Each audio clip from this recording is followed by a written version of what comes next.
नमस्ते, सत श्री अकाल, आदाब दोस्तों। मैं आप लोगों के साथ शुभम कुशवाहा। मैं आज आप लोगों को एक बेहद ही मजेदार कहानी सुनाने जा रहा हूँ। समझदार गीदड़।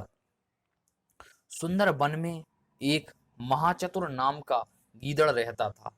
वह वन में घूम रहा था और उसे घूमते घूमते एक मरा हुआ हाथी दिखाई दिया। वह हाथी को देखकर बेहद खुश हुआ, क्योंकि उसे बिना मेहनत किए भोजन प्राप्त हो गया था। लेकिन उसके सामने एक समस्या थी। हाथी की मोटी चमड़ी और कड़ा होने के कारण वो उसके नहीं खा पा रहा था। इतने में ही वहां से एक शेर गुजरा। शेर को देखते ही गीदड़ सोचने लगा, मुफ्त आई हुई दावत अब तो हाथ से गई। लेकिन गीदड़ के मन में एक उपाय सूझा और उसने हाथी के सामने झुककर कहा, महाराज, मैं आपके लिए आपका ही इंतजार कर रहा था।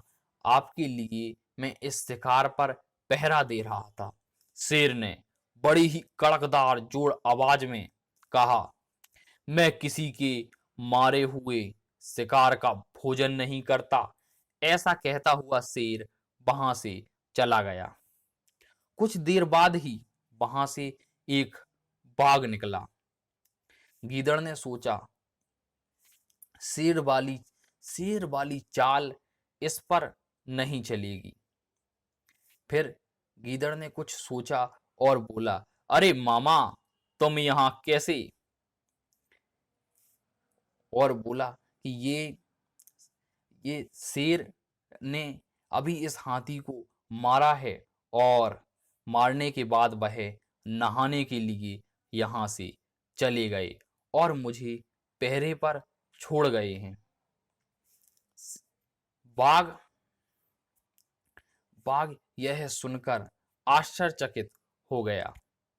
फिर गीदड़ बोला कि शेर बोल रहा था कि एक बार यहाँ के वन में किसी बाघ ने उसका मारा हुआ शिकार खा लिया था।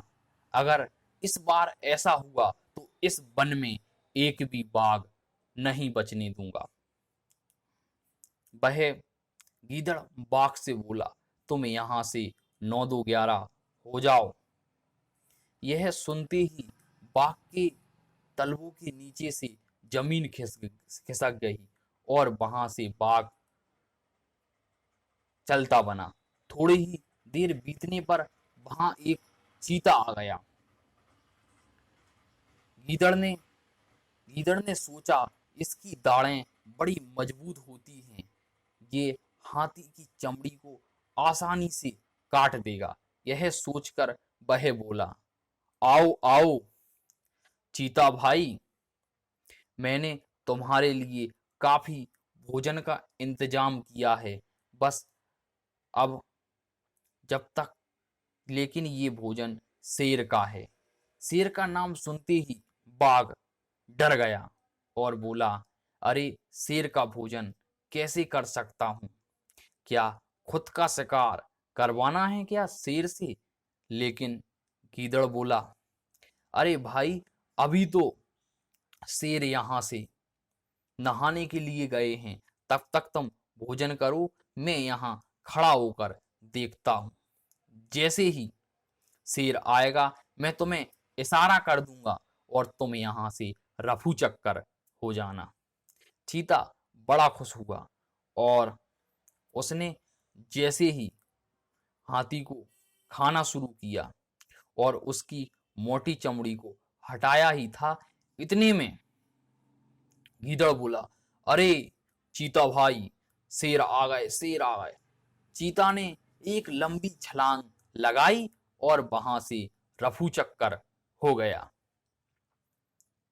गीदड़ यह देखकर बड़ा ही खुश हुआ और वह बड़ी ही मस्ती के साथ अपनी भूख मिटाने के लिए भोजन करने लगा। और इतने में ही वहां एक गीदड़ आ गया। गीदड़ को देखकर जो चतुर गीदड़ था महाचतुर नाम का गीदड़ उसे बहुत ही गुस्सा आया और उसने गीदड़ को वहीं मार गिराया और फिर भोजन करने लगा। इसलिए कहते हैं जो बुद्धिमान लोग होते हैं वो अपने से बड़ों को नम्रता से और अपने से अधिक बलवान को बुद्धिमानी से यानी फूट डालकर और अपने से बराबरी को वीरता से मारते हैं। इस कहानी से हमें यही सीख मिलती है। ये छोटी सी कहानी आपको कैसी लगी आप कमेंट बॉक्स में अवश्य लिखें। आप सभी लोगों का बहुत बहुत धन्यवाद। अब मैं अपनी वाणी को विराम देता हूँ।